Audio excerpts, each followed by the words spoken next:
Kan Mas Wildan Akbar. Assalamualaikum Ustaz. Waalaikumsalam warahmatullahi wabarakatuh. Anda dari mana? Saya dari Garut. Dari Garut. Baik, baik. Semoga Anda dan keluarga mendapatkan rahmat dan ridha Allah Subhanahu wa taala, dan semoga percikan rahmat dan ridha itu diberikan juga kepada kita semuanya. Dipersilahkan. Ingin bertanya tentang tempat wudhu Pak Ustaz. Ya. Ya misalkan di rumah kan terkadang tempat wudhunya itu menyatu dengan toilet WC. Nah itu bagaimana, apakah Islam Baik. memandang tentang itu? Baik. Baik. Terima kasih Mas Wildan, dan pertanyaan ini barangkali juga mewakili pertanyaan dari saudara-saudari kita yang lain terkait dengan hal yang dimaksudkan. Idealnya memang tempat wudhu itu berpisah dengan toilet. Mengapa? Karena di dalam tempat wudhu itu kita juga menyertakan berbagai macam kalimat-kalimat thayyibah yang mengiringi proses wudhu, baik sebelum ataupun setelah wudhu itu dilangsungkan. Bukankah kita saat berwudhu kan mengucapkan Bismillahirrahmanirrahim, kan? Sebagai mula kita mengerjakan segala kebaikan dengan dasar yang Nabi sabdakan, kullu amrin tibalin la yubda'u fihi Bismillahirrahmanirrahim fahuwa abtar. Dan itu juga sebagai ekspresi ungkapan gambaran atas niat yang kita tujukan dari wudhu itu, kita arahkan untuk mendapatkan ridha Allah Subhanahu wa taala. Kemudian juga di akhir wudhu kita juga kan berdoa, kan, dengan mengucapkan syahadatain, syahadu an la ilaha illallah, syahadu anna muhammadar rasulullah. Kemudian kita mengatakan Allahumma ja'alni minat tawwabin wa ja'alni minal mutatahhirin. Kalau kita mau kemudian tambahkan juga dengan doa wa ja'alni min ibadikas salihin. Nah, sedangkan kalimat-kalimat thayyibah yang berupa permohonan-permohonan doa dalam kebaikan ataupun menyebut asma-asma yang mulia, nah itu kan umumnya tidak diutarakan saat kita berada di dalam toilet, karena toilet punya sifat tertentu, sifatnya hanya untuk menyalurkan atau membuang hadas, baik yang sifatnya kecil ataupun juga besar, dengan cara-cara tertentu yang boleh jadi juga melahirkan najis. Sedangkan wudhu itu tidak seketika juga menyatu dengan menghilangkan najis. Bisa jadi hanya hadasnya saja, belum tentu ada najisnya, gitu kan. Sedangkan kalimat-kalimat thayyibah sangat tidak disukai diungkapkan dalam keadaan-keadaan kita masuk toilet. Karena itu saat masuk toilet kita kan berdoanya doa memohon perlindungan kepada Allah dari godaan-godaan setan yang berkumpul di tempat-tempat yang buruk, seperti toilet dan semisalnya. Allahumma inni a'udzubika minal khubuthi wal khaba'ith. Nah, kemudian ketika kita keluar, kita kan beristighfar tuh. Ghufranak, gitu kan? Ghufranak, mohon ampunanmu ya Allah. Nah, ada yang mendetilkan itu. Kenapa kita minta ampunan ketika keluar? Karena kita menahan diri dari pengungkapan kalimat thayyibah yang biasanya kita ucapkan di setiap tempat, gitu kan? Istighfar, sholawat dan sebagainya. Nah, ketika itu terputus saat masuk toilet, seakan-akan ada sifat tawadhu, kita memohon ampunan karena nggak mampu mengungkapkan, karena itu tempat yang tidak pantas, gitu kan? Diungkapkan itu di tempat yang tidak sesuai. Maka ketika keluar kita mengatakan ghufranak kalau ada hal-hal yang tidak tepat di dalam dan tidak mampu mengerjakan hal yang biasa kita kerjakan. Itu adab saja, takdib di dalamnya. Nah, karena alasan inilah akan lebih bagus kalau tempat wudhu itu bisa terpisah sendiri dengan toilet, sehingga nanti kesempurnaan hal-hal yang mengiringi bisa dilakukan.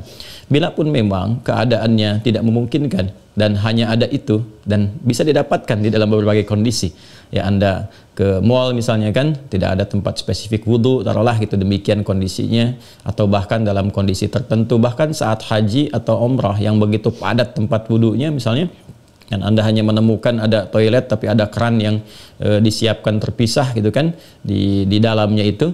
Nah, ini kondisi-kondisi demikian masih memungkinkan. Jadi kalau ada kondisinya sifatnya tidak terpisah keadaan tempat wudhunya, maka tidak ada masalah ketika Anda berwudhu dalam keadaan juga menyatu tempatnya dengan toilet, karena kaidah juga mengatakan ad-daruratu tubihul mahdharat. Kondisi-kondisi yang mendesak itu, kondisi-kondisi yang tidak biasa itu membolehkan, bahkan yang terlarang pun asalnya diperkenankan. Nah, ini kan sifatnya tidak terlarang, hanya tidak disukai gitu kan, makruh sifatnya, nggak ada nas haram di dalamnya, tapi sifatnya tidak disukai. Tidak disukainya itu karena kita tidak bisa mengungkapkan hal-hal baik yang mungkin kita bisa lakukan ya saat kita berwudu. Jadi kita berdoa harus keluar dulu setelah selesai wudu gitu kan, baru kemudian kita bisa berdoa. Ataupun bismillahirrahmanirrahim hanya kita bisa ungkapkan dalam hati, nggak bisa kita lafadzkan gitu kan. Doa-doa pun kita iringkan di dalam hati. Nah itu hal-hal yang menjadikan kita kemudian tidak maksimal. Pun demikian juga ada satu kondisi lain, itu kan tempat berkumpulnya setan di tempat-tempat yang kurang bagus itu, sehingga godaan-godaan saat berwudu dan sebagainya, nah itu kadang-kadang lebih banyak. Nah ini tentunya juga di satu sisi tidak berlaku juga ya kondisi ini saat misalnya kalau mandi besar, kadang-kadang kan juga tempatnya menyatu juga dengan toilet, kan mandi besar juga berlangsung wudu di dalamnya, ya kan?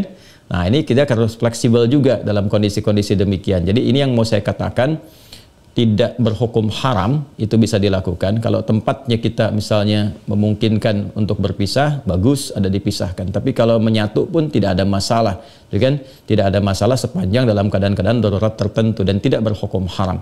Ya, apa dalilnya? Yang tadi saya sampaikan. Ya, tidak ada nas spesifik mengharamkannya, dan kadang-kadang kita mandi besar juga ya, al-ghuslu dari janabah dan semacamnya juga berlangsung, dan dalam mandi besar juga ada wudu.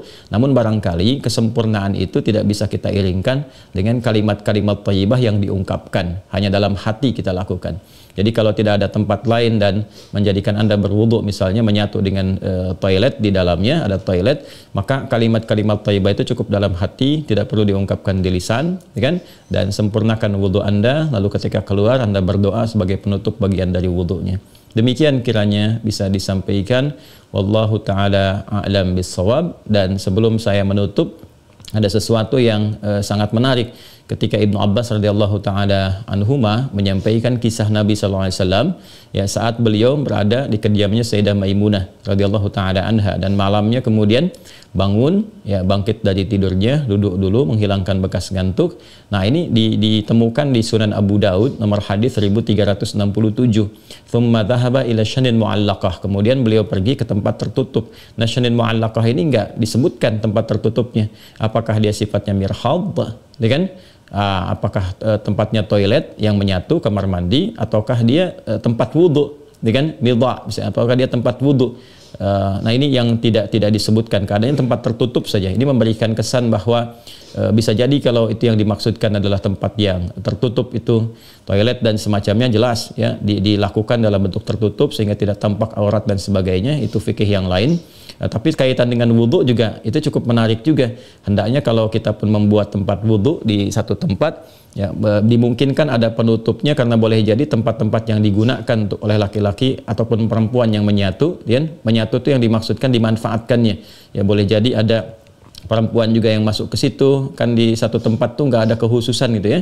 Nah, tapi tempat-tempat lain sekarang sudah lebih bagus. Ini untuk laki-laki, ini untuk perempuan, tuh nggak ada masalah. Tapi kalau tempat yang digunakan untuk menyatu, dia hendaknya ada penutup sehingga nggak semua orang bisa mengakses ke dalamnya dengan batas-batas tertentu. Apa kaitannya, korelasinya dengan pertanyaan Anda? Syanin mu'allaqah di sana nggak disebutkan. Ya, apakah itu tempat wudhu atau menyatu dengan toilet? Tapi babnya ketika keluar dari situ, Nabi sudah berwudhu. Ya, sedangkan keterangan-keterangan tentang seputar wudhu Nabi dan bangkit di malam hari itu disertakan juga dengan janabat. Artinya apa? Di kondisi-kondisi tertentu kan mandi, ya kan? Dalam mandi itu kemudian ada proses wudhu dan sebagainya. Ini menunjukkan kesan bahwa dalam mandi itu kan ada selain hadas juga ada sifat-sifat lain yang dibersihkan, ya kan? Bisa jadi juga yang mengandung najis seperti buang air kecil ya dan sebagainya kan menyertai dalam mandi itu. Nah ini memberikan kesan bahwa tidak ada hukum spesifik haram untuk mengerjakan wudhu di dalamnya, karena ada proses yang tadi saya sebutkan. Tapi lebih disukai kalau hanya untuk wudhu semata, tidak disertai dengan mandi yang lainnya, kalau ada tempat yang terpisah sehingga bisa menyempurnakan bacaan-bacaan yang dimaksudkan. Demikian Mas Wildan ya, semoga bisa dipahami dengan baik. Allah Ta'ala alam bisawab.